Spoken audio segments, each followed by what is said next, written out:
অবশেষে ঘোষণা করা হলো এশিয়া কাপের সময়সূচি, যেখানে আসরের তৃতীয় ম্যাচে হংকংয়ের বিপক্ষে মাঠে নামবে টাইগাররা। এরপর শ্রীলঙ্কা ও আফগানদের মুখোমুখি হবে বাংলাদেশ। তাছাড়া গুরুত্বপূর্ণ ভারত পাকিস্তান লড়াই মিলবে আসরের মাঝপথে। ঘোষিত এশিয়া কাপের সূচি নিয়ে আরও থাকছে প্রতিবেদন।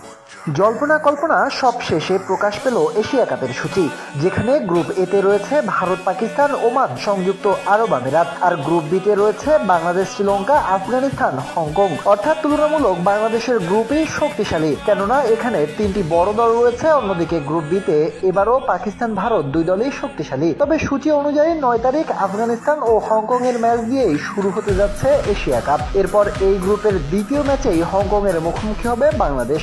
ম্যাচটি অনুষ্ঠিত হবে 11 তারিখ। এর আগে অবশ্য 10 তারিখ ভারত আরব আমিরাত মুখোমুখি হবে। বাংলাদেশের বাকি ম্যাচগুলো 13 তারিখ শ্রীলঙ্কার বিপক্ষে। এরপর 16 সেপ্টেম্বর আফগানদের মুখোমুখি হবে টাইগাররা। অন্যদিকে এই আসরের গ্রুপ পর্বের সবচেয়ে হাই ভোল্টেজ ম্যাচ 14 সেপ্টেম্বর, যেখানে লড়াই করবে ভারত ও পাকিস্তান।